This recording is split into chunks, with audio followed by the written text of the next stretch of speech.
Salut, c'est Trado, je suis content de vous retrouver pour la mise à jour de l'indice parisien. Au programme les news, la mise à jour des trades possibles, le suivi de mon trade, un petit backtest comme d'habitude, je vous retrouve de l'autre côté. Les journées se suivent et ne se ressemblent pas. Après une légère émission de 0,2%, c'était mardi. Aujourd'hui, le CAC 40 abandonne 0,68% pour des raisons qui sont là aussi obscures que la baisse d'il y a 2 jours. Rien de particulier. Les nouvelles sanitaires sont toujours aussi mauvaises, encore que certains se félicitent de la rémission de certains endroits où les contaminations baissent, mais ça reste quand même assez anecdotique. Et les nouvelles économiques, elles sont toujours plutôt rassurantes, mais la réalité est que pour l'instant, les traders sont en vacances et cela manque de conviction, un pas en avant, deux pas en arrière. On abandonne donc 0,68% et ce n'est pas une séance pour rien néanmoins, puisque le statut du gap tend à se préciser. Je rappelle qu'on n'a pas eu de cotation entre les plus bas de la bougie du 13 et les plus hauts de la bougie du 14, ça s'appelle un gap. Si on considère qu'il s'agissait d'une tendance haussière entre le 3 août et le 13 août, on peut considérer qu'il s'agit donc d'un gap de rupture. S'il s'agit d'un gap de rupture, eh bien on peut envisager qu'il amène un changement de tendance, en ce sens que la tendance haussière n'est plus, et pourquoi pas ne pas envisager un retour sur le support mineur. Maintenant, il peut toujours s'agir d'un gap commun, auquel cas il sera rebouché avant la fin de semaine, si c'est le cas. En tout cas, c'est pas parce qu'on ne sait pas que ça nous empêche de trader. On le verra dans la section trading à la fin. On a également des éléments qui militent pour la hausse, en ce sens qu'ils peuvent faire l'objet d'un trading. Je vous rappelle que mon élément principal pour étayer une reprise de la hausse serait le fait que l'on n'a pas touché la médiane de la fourchette d'Andrews comme on le fait généralement et que l'on a eu un refus de médiane en sortant de la fourchette sans en avoir touché la médiane. Je vous rappelle que statistiquement, on va chercher un contact avec l'oblique qui relie le pivot 1 et le pivot 3, c'est-à-dire aux alentours de la résistance mineure ici, des 5120. Et puis pour bien faire, tout en respectant, et c'est important je pense, la présence de ce triangle symétrique qui est pour moi l'élément le plus important pour l'instant. Vous voyez ce triangle-là. Tous les scénarios que j'évoque avec vous sont des scénarios qui permettent de rester à l'intérieur de ce triangle symétrique, clairement de s'amuser à l'intérieur du triangle sans préjuger du sens de sortie. Donc, pourquoi pas ne pas envisager également que nous ayons ici simplement une consolidation de la dernière impulsion haussière, auquel cas on pourrait s'attendre à ce que les 50% soient préservés. Ils le sont en tout cas depuis 3 séances, voire même avec un excès baissier jusqu'à 61,8% avant de repartir. C'est aussi un élément qui pourrait militer dans le sens de la hausse. Donc vous voyez, vous avez de quoi faire à la hausse ou à la baisse. On reviendra encore sur les trades un petit peu plus tard. Je répète une dernière fois que le triangle symétrique qui est en train d'être dessiné ne permet pas d'évoquer ni de privilégier un sens de sortie particulier, si ce n'est que généralement, mais ça se joue à pas grand chose, on sort dans la même direction que par laquelle on est rentré, à savoir on est rentré en montant dans ce triangle. On devrait normalement sortir par le haut, mais bon, ce qui est vrai sur 100 occurrences n'est pas forcément vrai pour cette occurrence-ci. Maintenant, le chandelier japonais du jour est plutôt toxique, avec une clôture dans le tiers baissier, une longue mèche haute qui montre que les plus hauts n'ont pas été tenus et un corps rouge qui montre que la pression en intraday est baissière. On regarde maintenant les éléments techniques, mais je vais commencer à les bouder pour des raisons que vous savez. Les indicateurs techniques et les moyennes mobiles en particulier ont tendance à perdre de leur acuité lorsque l'on est en période de congestion. Alors là, c'est un petit peu particulier parce que le triangle symétrique est assez large, donc je tiens quand même compte des chandeliers japonais, mais par contre pour les indicateurs techniques, regardez, tout se love, tout s'aplatit, c'est pas la peine de saisir des faux signaux, donc je décide de ne même pas les regarder.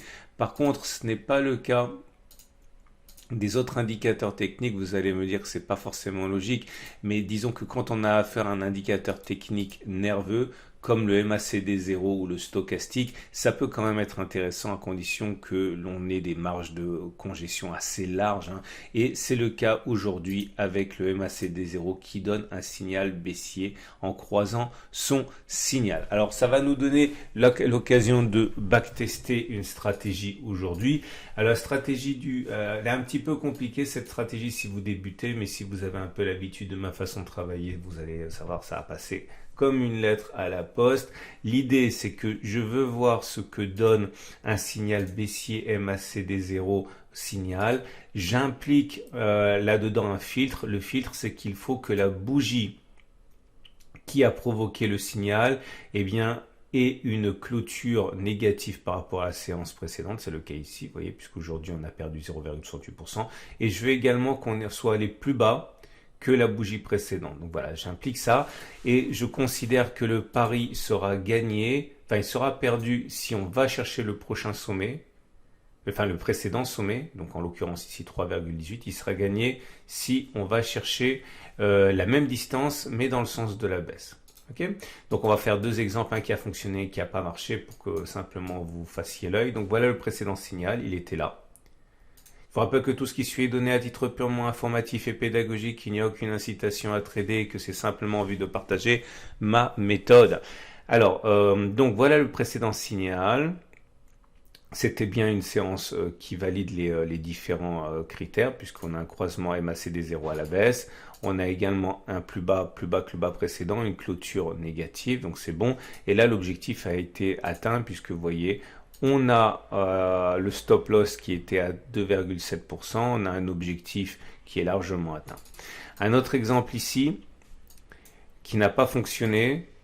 Vous voyez, sur cette bougie-là, on a rempli les critères. C'est-à-dire qu'on a une clôture négative. On a un plus bas qui a été inscrit par rapport à la bougie précédente. Mais on aurait dû atteindre au moins 3,6% à la baisse qu'on n'a pas atteint. Okay. Alors c'est parti pour le backtest. Donc un succès, un échec, un deuxième succès, encore un succès, un échec, deux échecs, trois échecs, un succès, deux succès, un échec, deux échecs, un succès, un échec, un deuxième échec, un succès, deux succès, trois succès, quatre succès, cinq succès, 6, 7, 8 succès d'affilée. Et ça termine la série de 24 occurrences et un taux de réussite de la stratégie de 64%. Est-ce que ça veut dire que, fort de cette statistique, vous auriez dû éventuellement, dès la clôture de ce jour, spéculer à la baisse en mettant un stop loss au-dessus du précédent sommet ? Non, vous ne pouvez pas faire ça parce que cet échantillon est beaucoup trop faible pour établir une loi fiable. Il faut que vous backtestiez plus que cela. Ensuite, il faut que vous sachiez à quel moment vous prenez votre profit, à quel moment vous prenez votre stop loss. Bref, il faut encore travailler derrière. Mais en tout cas, pour l'analyste technique, il est quand même probable que sur 100 occurrences telles que celle-ci, on aille plus souvent vers le bas qu'avant que l'on repasse au-dessus du précédent sommet. Ce qui nous amène donc à... Ça va vite parce que je regarde pas les indicateurs techniques lents à cause de la congestion à laquelle on assiste. Ce qui nous amène donc... à l'Ishimoku, et là ça va aller très très vite aussi, il n'y a rien à dire, on est en période de latéralisation, twist, retwist, SS, Kijun plat, Tenkan plat, bref, il n'y a rien à tirer, c'est neutre, on est dans une période de congestion qui doit globalement à peu près ressembler à ceci, voilà, enfin, à peu près comme ça. Et tant qu'on restera dans cette zone, c'est comme tant que l'on restera dans le triangle, ça reste quand même anecdotique. Voilà, on passe au trade possible. Alors, je vous rappelle que moi, je suis toujours en position, je suis haussier, puisque je suis rentré, c'était le 3 août. Mon objectif n'a pas été rallié, loin s'en faut. J'ai un stop loss qui est en dessous du support mineur des 4562.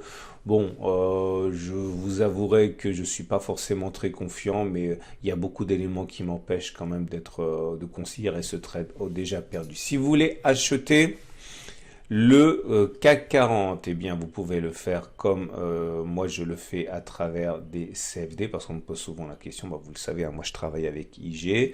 Vous avez un lien en dessous de la vidéo pour en savoir davantage, tout en sachant que c'est hyper spéculatif, hein, c'est à réserver aux traders qui ont de l'expérience, hein, les produits dérivés.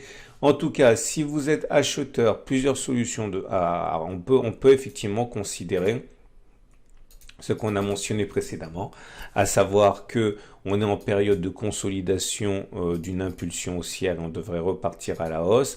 Si on met par exemple le stop non pas en dessous des 50%, mais carrément en dessous des 61,8% pour s'autoriser un petit accident, aller à 1,8% et qu'on vise un retour sur les précédents sommets, vous voyez, vous avez un très bon ratio gain-risque à 3,3 de gain pour 1,8 de perte.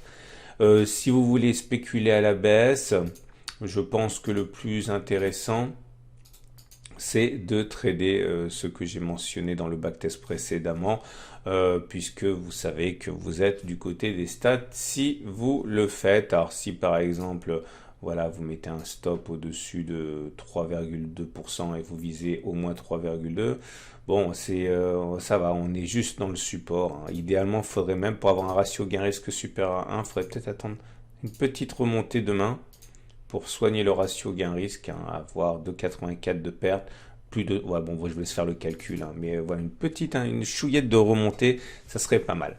Voilà, j'espère que ça vous a plu. Je vous remercie de tous vos gentils messages que vous me laissez régulièrement. Je vous dis à demain pour la mise à jour et pensez à regarder à la fin de cette vidéo l'analyse technique de l'or et de l'argent qui repartent et l'analyse technique de moyen terme.